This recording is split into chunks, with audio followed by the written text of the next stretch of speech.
ನಮಸ್ಕಾರ ವೀಕ್ಷಕರೇ, ಇವತ್ತು ನಾವು ಕಲಬುರಗಿಯ ಶ್ರೀ ಶರಣಬಸವೇಶ್ವರ ದೇವಸ್ಥಾನದ ಚರಿತ್ರೆಯ ಬಗ್ಗೆ ಹೇಳುತ್ತೇನೆ.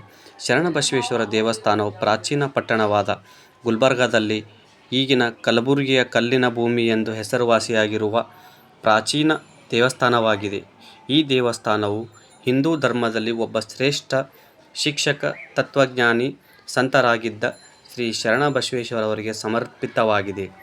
ಶರಣಬಸವೇಶ್ವರ ದೇವಸ್ಥಾನ ಗುಲ್ಬರ್ಗದ ಕಾಯಕ ಮತ್ತು ದಾಸೋಹಕ್ಕೆ ಹೆಸರುವಾಸಿಯಾದ ಲಿಂಗಾಯತ ಸಂತರು ದಾಸೋಹ ಎಂದರೆ ದಾನ, ಧರ್ಮ, ಲಿಂಗಾಯತ ದಾಸೋಹ ಎಂದರೆ ನಿಸ್ವಾರ್ಥವಾಗಿ ಶ್ರಮಿಸಬೇಕು ಮತ್ತು ಸಮಾಜಕ್ಕಾಗಿ ಕೆಲಸ ಮಾಡಬೇಕು. ಸಮಾಜಕ್ಕೆ ಸೇರಿದ ಯಾವುದೇ ಒಂದು ವಸ್ತುವು ಯಾವುದೇ ತಾರತಮ್ಯವಿಲ್ಲದೆ ಸಮಾಜಕ್ಕೆ ಹೋಗಬೇಕು.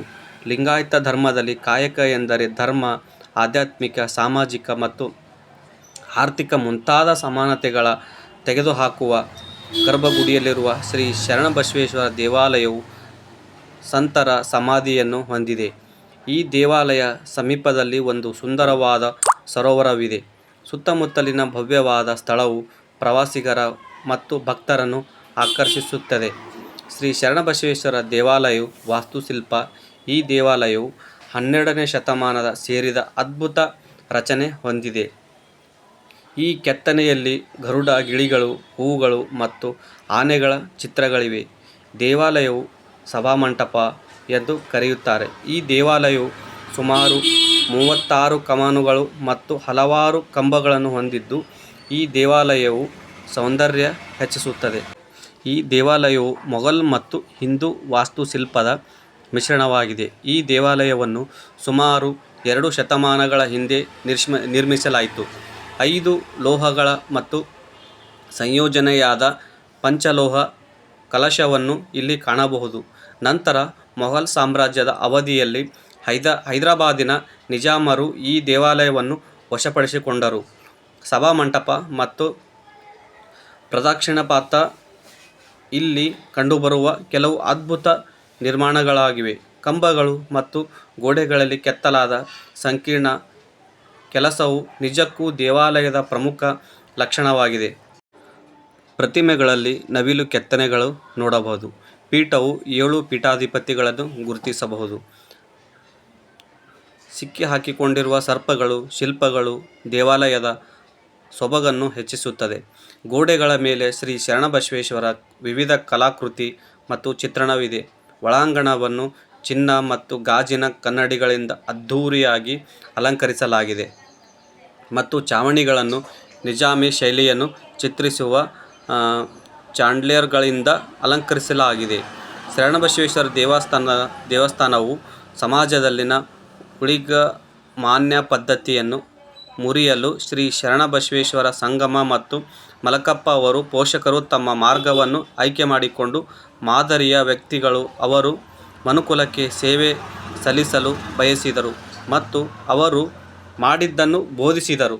ಅವರು ಸಮಾಜಕ್ಕೆ ಉತ್ತಮ ಕೊಡುಗೆ ಕೂಡ ನೀಡಿದರು. ಅಸಮಾನತೆ ತೊಡೆದುಹಾಕಲು ಮತ್ತು ಸಮಾಜಕ್ಕೆ ಉತ್ತಮವಾದದ್ದನ್ನು ಹೊರತರಲು ಅವರು ಬಯಸಿದರು. ಅವರು ನಿಧನರಾದ ನಂತರ ಅವರ ಜನ್ಮ ಸ್ಮರಣಾರ್ಥವಾಗಿ ಮಹಾದಾಸೋಹಿ ಪೀಠದೊಂದಿಗೆ ದೇವಾಲಯವನ್ನು ನಿರ್ಮಿಸಲಾಯಿತು. ಪೀಠವು ಪ್ರಸ್ತುತ ಅನೇಕ ಶಿಕ್ಷಣ ಸಂಸ್ಥೆಗಳು ಬೆಂಬಲಿಸುತ್ತದೆ. ಶ್ರೀ ಶರಣಬಸವೇಶ್ವರ ದೇವಾಲಯ ಮಹತ್ವ. ಭಕ್ತರು ಆಶೀರ್ವಾದ ಪಡೆಯಲು ಮತ್ತು ಉತ್ತಮ ಶಿಕ್ಷಣವನ್ನು ಪಡೆಯುವುದು ಮುಂತಾದ ತಮ್ಮ ಇಷ್ಟಾರ್ಥಗಳನ್ನು ಈಡೇರಿಸಲು ದೇವಸ್ಥಾನಕ್ಕೆ ಬರುತ್ತಾರೆ. ಶರಣಬಸವೇಶ್ವರ ಖ್ಯಾತಿಯ ವಾರ್ಷಿಕ ಜಾತ್ರೆಯ ದೇವಾಲಯದ ಹೆಚ್ಚುವರಿ ಆಕರ್ಷಣೆಯಾಗಿದೆ. ಈ ಜಾತ್ರೆಯ ಸಂತರ ಪುಣ್ಯತಿಥಿಯ ಸ್ಮರಣಾರ್ಥವಾಗಿ ಅವರು ಸಾಮಾಜಿಕ ಸುಧಾರಣೆಗಳಲ್ಲಿ ತಮ್ಮ ಮಹತ್ವರ ಕಾರ್ಯಗಳಿಗೆ ಹೆಸರುವಾಸಿಯಾಗಿದ್ದರು. ಶ್ರೀ ಶರಣಬಸವೇಶ್ವರ ದೇವಸ್ಥಾನದ ಸಮಾಧಿಗೆ ಗೌರವ ಸಲ್ಲಿಸಲು ಈ ಉತ್ಸವದಲ್ಲಿ ದೇವಾಲಯದ ದೊಡ್ಡ ಜನಸಮೂಹವೇ ಸೇರುತ್ತದೆ. ಭಕ್ತರು ಸಂತರೊಂದಿಗೆ ಭಕ್ತಿಯ ಮತ್ತು ರೂಪವಾಗಿ ತಮ್ಮ ಹಳ್ಳಿಗಳಿಂದ ದೇವಾಲಯಕ್ಕೆ ಪಾದಯಾತ್ರೆಗಳು ಕೂಡ ಮಾಡುತ್ತಾರೆ. ಈ ಸಂದರ್ಭದಲ್ಲಿ ಪ್ರಸಾದ ಬಟ್ಲಾಗಿರುವಂಥ ಭವ್ಯವಾದ ಬೆಳ್ಳಿ ತಟ್ಟೆಯನ್ನು ಹೊರತರಲಾಗುತ್ತದೆ ಮತ್ತು ಸಾರ್ವಜನಿಕರು ಅದನ್ನು ವೀಕ್ಷಿಸಬಹುದು. ಈ ಸಂದರ್ಭದಲ್ಲಿ ಭಕ್ತರು ಲಿಂಗ ಸಜ್ಜಿಕೆಯನ್ನು ಕೂಡ ನೋಡಬಹುದು. ಇದು ಶ್ರೀಗಂಧದ ಮರದಿಂದ ಮಾಡಿದ ಲಿಂಗವನ್ನು ಹಿಡಿದಿಡಲು ಬಳಸುವ ಹೊದಿಕೆಯಾಗಿದೆ. ಶ್ರೀ ಶರಣಬಸವೇಶ್ವರ ಜನರು ವಿಶೇಷ ಸಂದರ್ಭಗಳಲ್ಲಿ ತಮ್ಮ ಸುಗ್ಗಿಯ ಭಾಗವನ್ನು ಕಾಣಿಕೆಯಾಗಿ ಅರ್ಪಿಸುತ್ತಾರೆ. ಈ ದೇವಾಲಯ ಪ್ರತಿ ವರ್ಷ ದನಗಳ ಜಾತ್ರೆ ಕೂಡ ಸಹ ನಡೆಯುತ್ತದೆ. ದೇವಸ್ಥಾನದ ತಲುಪುವುದು ಹೇಗೆ ಮತ್ತು ಇಲ್ಲಿ ನಾವು ಯಾವ ರೀತಿ ಹೋಗಬೇಕು ಅನ್ನೋದು ಕೂಡ ಈ ವಿಡಿಯೋದಲ್ಲಿ ಕೂಡ ನಿಮಗೆ ಹೇಳುತ್ತೇನೆ. ಬೆಂಗಳೂರಿಂದ ನೀವು ಬರಬೇಕಾದ್ರೆ ಸುಮಾರು 574 ಕಿಲೋಮೀಟರ್ ಕೂಡ ಆಗುತ್ತೆ. ಕರ್ನಾಟಕ ರಾಜ್ಯ ಬಸ್ಸುಗಳು ಕೂಡ ಬೆಂಗಳೂರಿನಿಂದ ಗುಲ್ಬರ್ಗಕ್ಕೆ ಬರುತ್ತವೆ ಮತ್ತು ರೈಲುಗಳು ಕೂಡ ಬರುವಂಥ ಅನುಕೂಲ ಕೂಡ ಇದೆ.